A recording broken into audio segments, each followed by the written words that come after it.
My name is Christina Moffett. I am the Director of Small Business Resources for the Greater Des Moines Partnership. We are bringing our top 5 series to you virtually now.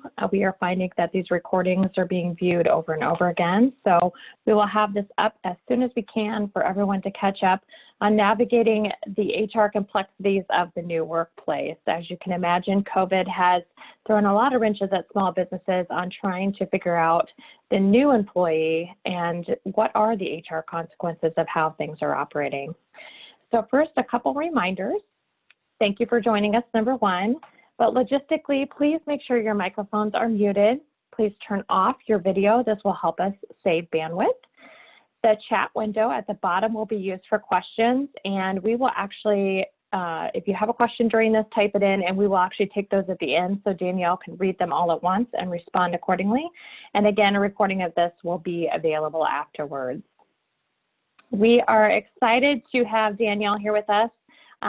Danielle is the owner of Dynamic Talent Consultants, and she works with just different HR issues and all kinds of personalities. I've been through one of her classes where we were able to figure out our color and how we work together. And so we are excited that she reached out through the RFP to be able to bring us this presentation today.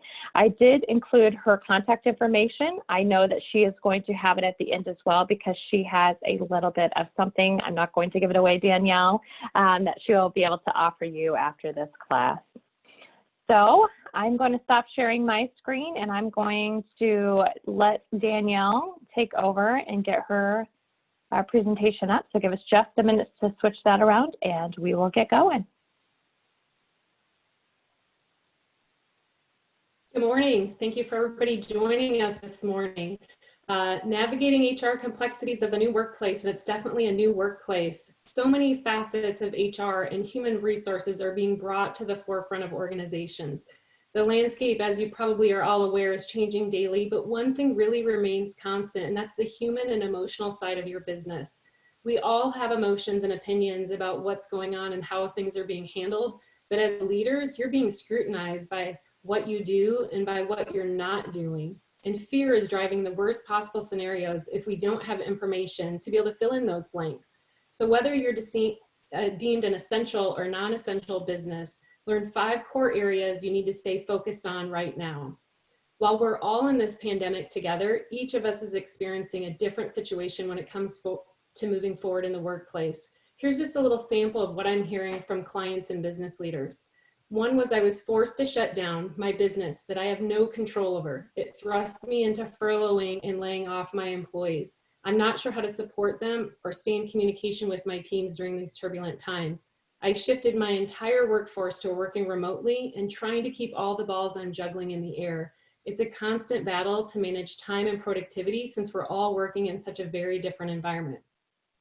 My business is deemed essential and my employees and I are working hard to keep business as usual. Within all of these new guidelines, it has resulted in not only additional processes and work, but almost no time for employee communication and meetings.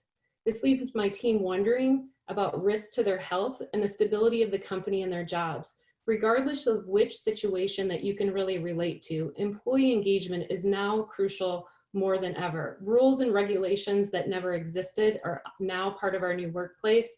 Before COVID, to be honest, ask an employee about their health and potentially taking their temperature could be deemed as discrimination. Now it's not only part of businesses, but many public places. Employers who held firm that they would never let their employees work remotely found ways to make it happen to keep their businesses going. No one knows if we will go back to normal, but one thing is certain, our workplace looks and feels different. These 5 core areas are key to evolving with the HR changes. When it comes to workplace communication, this is number 1. It's being demanded by employees more than ever before. Several leaders and employees that I've spoken to are shared how they're feeling.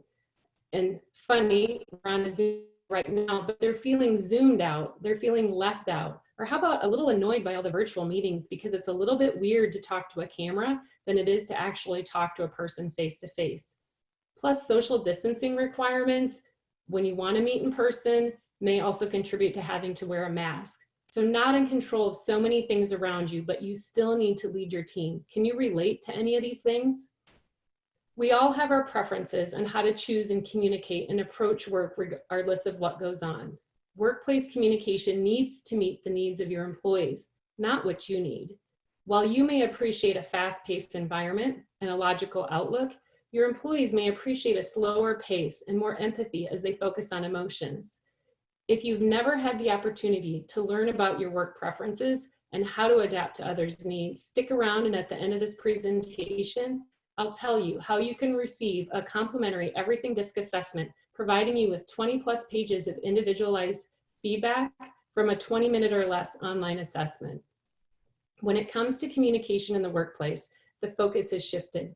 Those who are working from home are finding themselves in more meetings than ever before, and those in the essential workplaces are focused on only what that burning issue is in front of them today. So ask yourself these questions. What really matters? What type of meetings do you need? What is the purpose of each meeting? What's the best format for each meeting? And am I having consistent communication? So what really matters? What do your employees need to know? Your meeting should really build trust, inspire confidence that you're gonna get through this, and help everyone stay focused and working together. It should also provide opportunities for your employees to share how they're feeling. This is the best way that you can find out how engaged your employees are, is by simply asking questions. Then what type of meetings do you need? Team meetings. These are when everyone is together. This is how we work together cohesively. These should be ongoing. And one-to-ones. Are you individually supporting the development of your employees? I will say that these are the top 2 meetings that I've seen in any businesses. Whether you feel like things are going well or you're struggling, having consistent team meetings and one-on-ones helps your employees know that you have a path to move forward, but it also is a great indicator for you to observe and see how engaged they are in those meetings. A specific topic, maybe there's something specific that came up that you want to focus on and brainstorm. This is a great idea for a one-time meeting. A project, maybe there's a group of people that need to work on the project just to be able to get a project done. And how about for fun? These are a lighthearted way to get to connect with your employees. I know a lot of companies that are working from home right now are doing this within their teams, but I will caution you with not having too many of the happy social hours, because when you think about it, now we're introducing alcohol into the workplace at the exact same time, which is not an issue you really want to deal with. Then think about what's the purpose of each meeting? Who should really be attending? Do we have the right people involved in those meetings, or do we have people that don't need to be there, or someone that we're missing? How often should we meet? Frequency is really key when you look at it overall. Create an ongoing schedule for your team. And I can't emphasize this one often enough, but don't skip meetings no matter how busy you are. If they have a purpose, there's a need for them in the business. And how long should we meet? If it's a 30-minute meeting, start on time, stop on time. Don't have a 30-minute meeting turn into a 2-hour meeting. That can be extremely frustrating to your team. And what action steps should you take from the meeting? Don't meet to meet. Make sure that you capture the action steps and know what needs to get done next. And then ask yourself, is there a follow-up meeting? There's nothing more unproductive than having meetings over the same topic over and over and never being able to move forward. So then let's look at what's the best format for my employees to receive updates. Video conferencing. Ask yourself, is it Zoom worthy? Do we really need to see each other, or does it help when there is a large group of people? Phone calls typically work best when there's only 2 people involved. And if it's something informational and your employees have access to email, just simply send them an email and let them know the information to be aware of. You can easily do instant messaging for a quick check-in, or in person with the new requirements, which would be to wear masks, still sit 6 feet apart, and really still try to avoid those large gatherings of employees. And the last one to keep in mind then is your communication consistent? Are you having check-ins? Are they meaningful? Are they caring? Please make sure that you're not micromanaging. You're not just checking in to make sure that your employee is actually working. Are your employees currently furloughed? If so, are you keeping in contact with them? Let them know what to expect when they come back to work. And if you're not able to bring them back to work yet, give them confidence that you're making decisions to move things forward. And don't forget about privacy. If you have an employee that becomes positive with COVID, Keep in touch, but be mindful of what you can and cannot share with other employees. Don't underestimate the need employees have for communication from leaders. And if you're a solopreneur, you can apply these same questions to communication with clients or anyone else on your support team. Demonstrate confidence and share your plan to adapt to the changing workplace. Our second focus is around leading your teams in the new workplace. And I'm going to throw some abbreviations you've probably already seen up there already, but virtual is more working from home, or you've seen WFH, on-site is return to work or workplace, or a combination of working from home and return to work. Typically, employees physically worked within the walls of an organization where employees could commute to work, interact with coworkers and supervisors with a lot of personal interaction, regardless of your industry. Within a matter of weeks, disruption occurred and created multiple layers of how the workplace can look. So the acronym WFH of work from home and RTW return to work seem to pop up in frequent newsletters and updates. Within each term, there's a wide variety of what employees are experiencing. If you're working from home, you essentially never stopped working. If employees are furloughed because business was not allowed to be open, then they would be returning to the workplace. You may find yourself working through a combination of phases into what your new workplace will look like. The CDC has created guidelines of what you need to do, but your business itself can also dictate how it can look. For example, if you own a hair salon, your stylist cannot work from home. And now that you open up again, it's going to be with a lot of restrictions and new guidelines. No one knows how long these guidelines will be in place. Will it be 60 days, 6 months, or longer? Your best approach is to understand how you will lead and will need to shift in whatever phase you're in. Whatever you call it, or however your employees are impacted, here are some steps to help you move forward.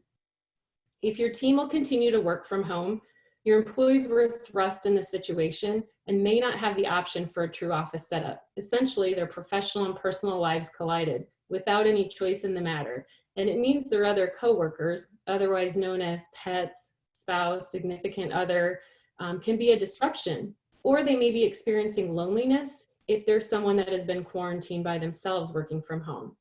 Does your organization have the ability to continue working from home, or do you need to shift back into the workplace? How about technology glitches with the internet? At home, you don't have the ability to call IT. You have to figure it out on your own. There's also an impression of out of sight, out of mind, and how leaders are reacting to this change.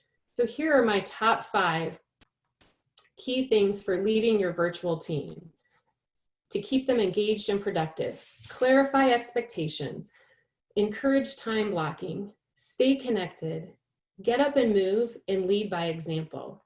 Let's look at clarify expectations. Do your employees need to have a start and stop time for work? Do they have key objectives that they need to meet on a daily or weekly basis? Can current meetings be done over the phone or a video call? Do they need to stay the same, or should it continue shifting as time goes on? And do you understand who your employees' new coworkers are? And they may be sharing this space indefinitely for the time being. The second point is to encourage time blocking, and this one's really critical. Have employees block time to complete essential work. Can it be earlier in the morning? Can it be late in the day? Does it matter when the time of the day that they get the work done? Tie objectives to complete during these set times. Problem solve and help them minimize any of their coworker interruptions. And recognize that it can be challenging to stop working when you no longer have the interruption of driving home from work to break up your day. The next focus area is to stay connected with your employees. Social distancing should really be thought of physical distancing. Maintaining communication with your employees is even more important when you're working remotely. Use instant messaging, phone calls, Zoom video calls to keep in contact. But I will tell you, it's best to schedule time if possible instead of just calling to talk. It creates less stress for your employee, but also helps you connect with them when they can be more focused. Team cohesiveness is even more critical now when your team is out of sight. Be supportive, check in on them from a personal level, in addition to following up on the work that needs to be done. The fourth area is to get up and move.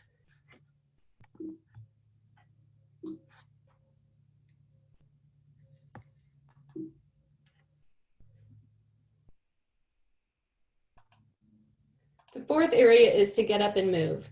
And when you think of getting up and moving, you don't have any extra coworkers, you might get sucked into your workday and what needs to get done. It's important for your physical health that you're no longer having the ability to walk across the office to get exercise, that you need to make sure that you're taking breaks. So encourage your employees to take those breaks to balance the demands of work from home. And office ergonomics is important from working from home, especially when you don't have a great desk area to be set up at. Setting up with a laptop on the couch might seem a little bit luxurious at first, but after a while, you start to get neck and back problems. And for you as a leader or a business owner, this can cost a lot of money for you over time in work comp claims. And the fifth area, and the most important, is to lead by example. Share with your employees how you're approaching a sudden change to working from home. Talk about your challenges. Be flexible. What doesn't work may need tweaking, and to make it work in remote capacity to make sure you're still meeting the business needs. And be willing to try something new. For example, host an informal virtual coffee for 30 minutes a week to check in on your team as a group. Consider ways to keep them talking to one another, not just you. And give them confidence that this is temporary and that your company is doing the best that they can. An excerpt from a recent John Wiley & Sons Everything Disc blog shares, Wiley recently conducted a collaborating virtually study that asked nearly 3,000 business professionals a series of questions on how they're handling this major and sudden shift in their work lives. What we learned was that 80% of those surveyed have either been encouraged or mandated to work from home. And of that subset, many are struggling being technically or mentally. Some of the areas that they are looking at, 45% of them are saying, we're just tired of being home. 37% are struggling with balancing that home and work life. 32% are feeling isolated. 23% are not having a good workspace. 18% technical issues. 18% are lucky and they're not having any challenges yet. 14% are feeling they're having poor communication with colleagues. 13% are lacking clear communication, and 10% are others. And what happens in your business if you have employees working from home and they found out that they really like that the commute has been eliminated and they're finding themselves more productive overall? How would you handle that?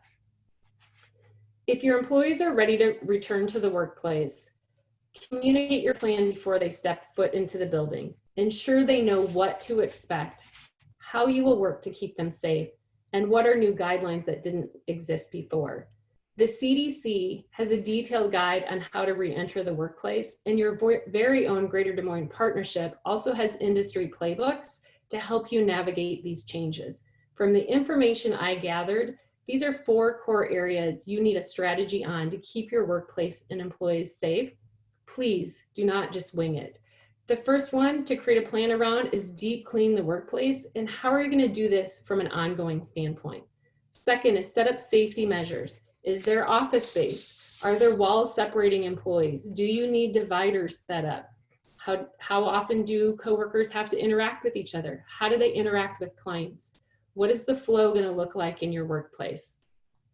What type of new protocols are there? Employees are now going to be asked to wear masks. Many places are checking temperatures. You need to make sure you have available hand sanitizer and cleaning products. What about expectations around meetings, break rooms, how to interact with physical distancing guidelines? But make sure that you are consistent with how you handle all employees. And if possible, I recommend having a phased approach. You can slowly try out new accommodations and if they're meeting your safety requirements. If employees are feeling unsafe, ask what would help them within reason and see if you're able to make it happen. Do you have scared employees who do not want to return to the workplace or are currently working and are scared? Be careful not to use COVID as an excuse to let someone go, as it can come back as discrimination or retaliation. The best thing to do right now is to assess each employee and their situation individually. Also, if you hung on to a poor performer pre-COVID, now is probably not the best time to let them go. Even though some policies have given you more freedom, the core ones still do exist. Our third focus area is a combination, and this is really around HR policies, benefits, and compensation.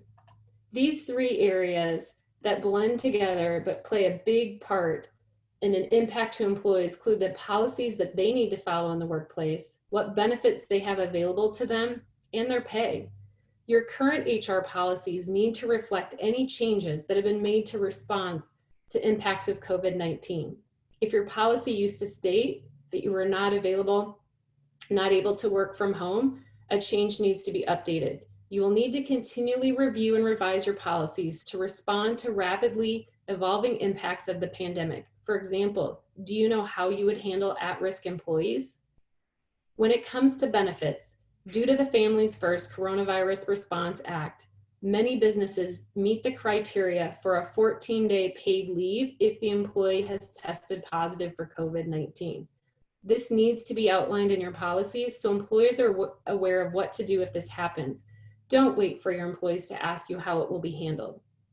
And if you weren't aware, as of May 12th, the IRS ruled mid-year changes would be made to cafeteria plans. This is the first time ever that this has been offered for a mid-year change when there wasn't a major life event. Now, just so you're aware, it's not a requirement from the IRS. It's something that they're allowing you to do. Employers themselves have the option to opt in. This is an area to really help with employee retention if you're able to offer this flexibility to your employees in making those mid-year adjustments. And how can that help? Well, if you've been working from home or been furloughed and haven't had your employees in daycare for the last 2 months, that's lost money that's sitting in an account if you have a dependent care savings account. Or maybe you're someone that was going to have an elective surgery and you're not feeling very comfortable about it right now. They may want to make those adjustments to what they're depositing into that health reimbursement account. And as an organization, do you offer an EAP or an employee assistance program? If yes, are you under communicating to your employees that this benefit is available to them? More often than not, employees are not aware of EAP or feel it's only available for mental health. As personal challenges spill into the workplace, highlight your EAP. Some EAP options may include stress management, child care or elder care referral, wellness programs, counseling for crisis situations, and even advice specifically for managers or supervisors dealing with difficult situations. Finally, compensation will always be a hot topic in the HR world. Current conversations are taking a different approach, and many are adjusting one or more to keep up with the disruption that COVID-19 is causing. How can you keep your employees engaged by offering additional compensation resources? Some essential workers who have navigated COVID while remaining open have offered the following options. One is a coronavirus bonus for those that have not had the option to work from home, deemed an essential employer, kept the doors open, and these employees were continuing to show up to work. Or another example that I'm aware of is hazard pay. And this is for those who serve others that are positive with COVID-19, but still need to have continued support and care. Our fourth focus that we're going to talk about is well-being. When you think of well-being, many words come to mind. You might think of mental health, where it's depression and anxiety, financial health, where you think of being able to pay the bills, or actually we have some individuals that are earning more currently on unemployment than they were working, which brings up a new dynamic. Physical health, work comp, or the risk or concern of contracting COVID-ID.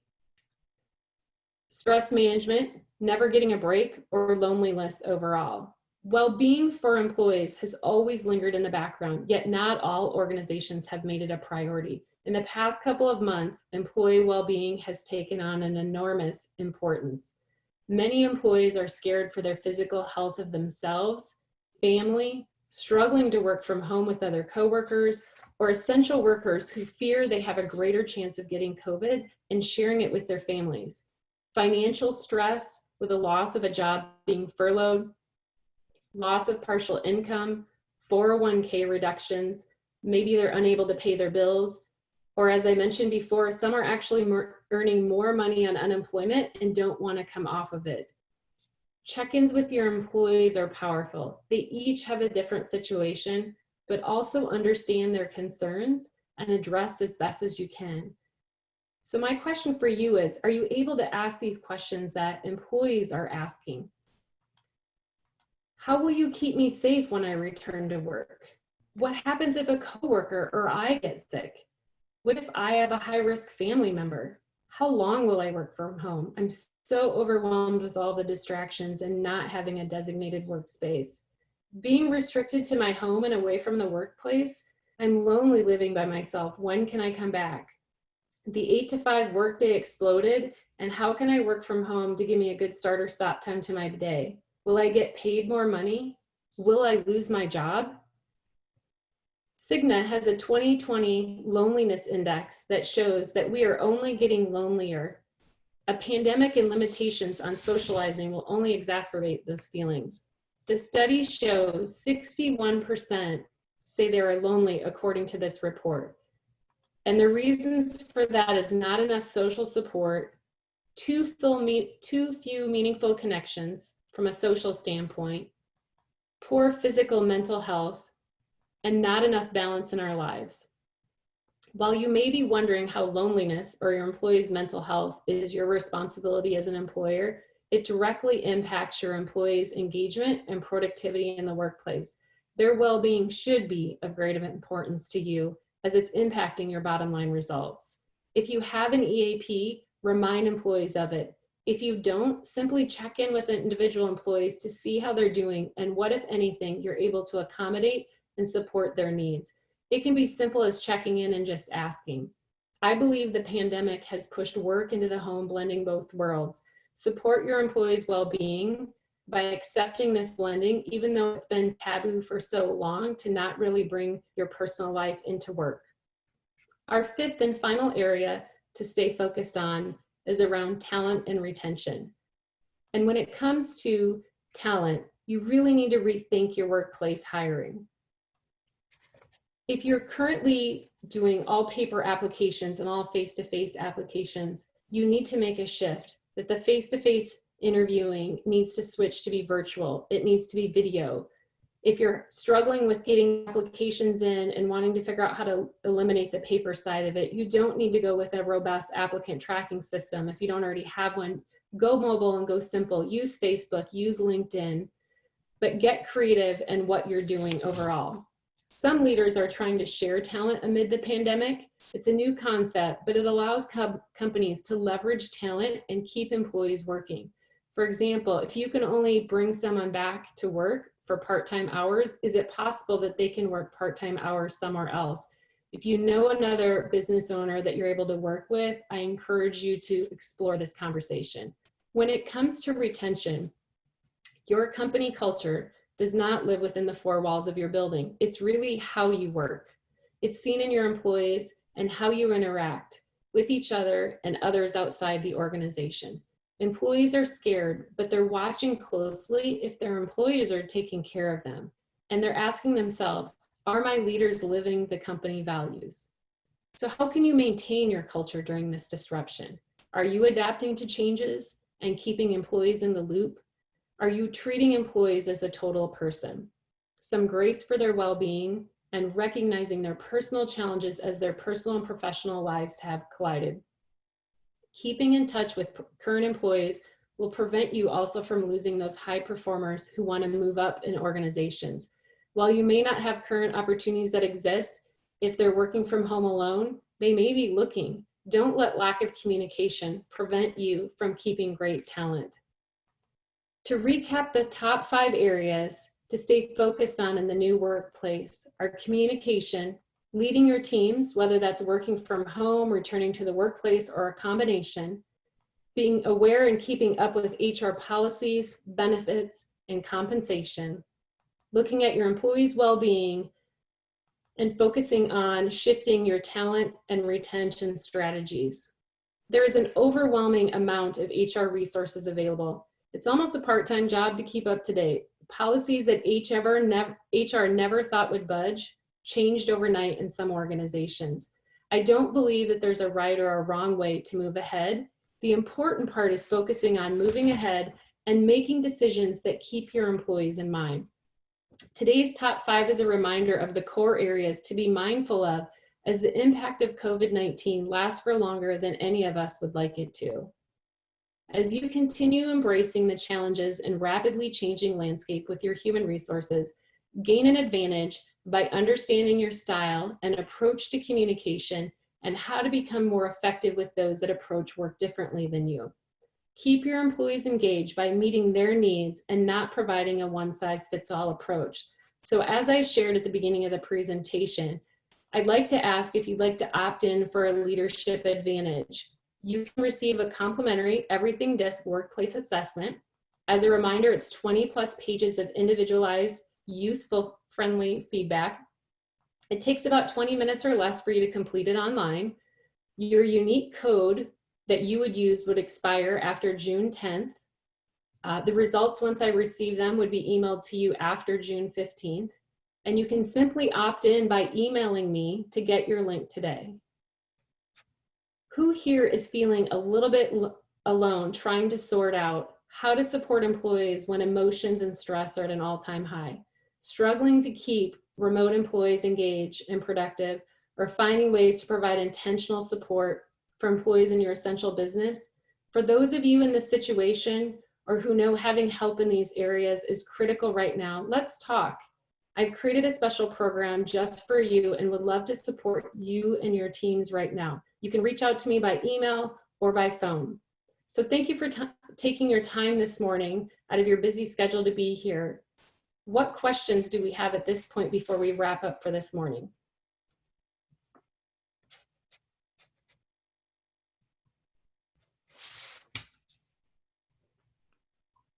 Looks like we had one come in through Messenger here to me. What are some positive changes you've seen organizations make that you hope to see in workplaces once we return to work? Yes, absolutely. And even though I said it's kind of taboo with the personal and professional lives piece of it colliding, I think that's been a piece that's been very key. It's almost as been we've expected people to keep those separate, and it's not realistic. And I think because the pandemic didn't give us the chance to adapt or adjust, it just thrust us into it, that people are being more aware from a leadership standpoint that we need to look at the whole employee and how do we support them and how are we looking at these other things through a place of employment like well-being programs or benefits to really help support and balance them. Hey, Danielle, there's a question. The team looks different than before. Some are doing more work than others from home. Some are coasting. How does a leader need to look at rebalancing workloads for the team? Absolutely. That's a great question. In fact, a good friend of mine shared that with me and said her husband is one of the top performers and he has earned himself more work through all of this. From a leadership standpoint, the best that I would tell you is going back and setting those boundaries. What is it that they need to accomplish and in what time frame? Because when someone is working virtual and they're out of sight, out of mind, it's going to be easier to see who the people are going to step up versus those who are struggling. And you have to be careful as a leader that you're not penalizing those that are stepping up. And so that's why I go back and share that it's important that you're having those set meetings with them and one-on-ones, because in a one-on-one, the way that I've always led them in organizations is the employee drives it. So the employee is telling me as the leader, what are they working on? When are they going to accomplish it by? And what is their next step that they're going to do? That helps me gauge their overall engagement to see what work they're getting done.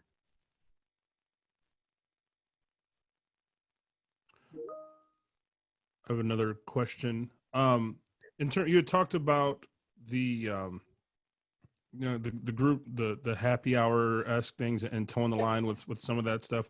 Do you have some specific examples that people can take with them of things to do that, maybe don't quite toe that line, but still allow them, to have some sort of interaction in a more relaxed environment? Absolutely. Great question. I think it really, when you think of culture, and when I said it's not contained within the walls, it's within your group. I mean, do you have a team that's geared towards having more fun? Are they more analytical? Or what is it something that they would enjoy and do? I've seen organizations that have done Pictionary games, or they've done trivia, or they've done things that aren't towing the line to where you're blending the alcohol side of it into it, but they're still engaging the team with something that they never would have done at work. So I would look specifically at your team and think, what are their interests? Do they like trivia? Do they like some type of game that they can play that way? Is it that they, have to do like a would you rather contest, but just something very lighthearted that they don't feel like it requires them to work to be able to just come together and interact. Great. Thank you. Sure. For people that have been furloughed, does she have recommendations on how to reintegrate both in a workload and a culture with their team members that they have continued working without them? You repeat that one more time. Yeah, for the people that have been furloughed, does she have recommendations on how to reintegrate both from a workload and a culture standpoint Sure. when some of their teammates have continued to work without them? So basically bringing back the team from a workload and a culture standpoint when they were operating without them before. Yep. And I think that's important that you want to have a communication plan. So you want to talk with your current employees that are still working there and talking about this is the change that's going to happen when we're bringing back these more furloughed staff. And then the ones that are furloughed need to know what to expect, what's coming in. Is it going to be business as usual as it was before, or is it going to be very different, and what is that going to look like? And really talking through that. And that's why I think the industry playbooks like the Greater Des Moines Partnership is put together is important, because every industry is different when it's bringing back those individuals that are furloughed.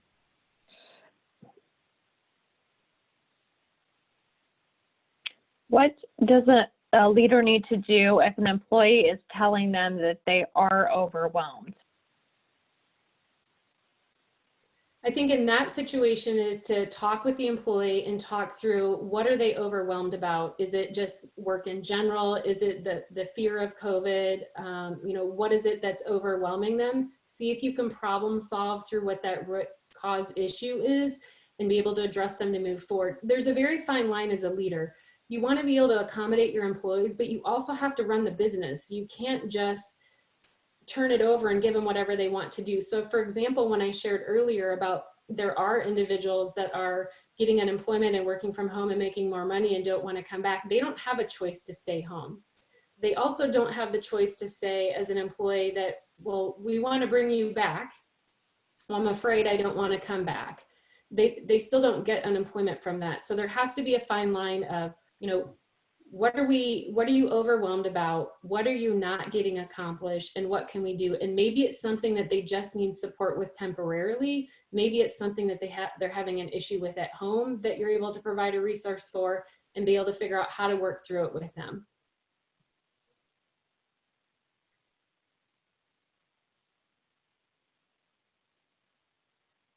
Okay, I don't see any more questions at this time. So if anybody has a question, her email is up there. I think you've all snagged it. But at this time, I think we'll wrap up. Danielle, thank you so much for being here with us today. I know that this is kind of coming at you, and you've been able to kind of slice and dice this and help us through that. I think the points were very valid today, and especially as a small business owner, a lot of us don't have time to stop and think about that right now as we're trying to keep everything going. So thank you, everyone, for joining us today. Please don't hesitate to reach out. There's constantly new resources on our small business COVID page.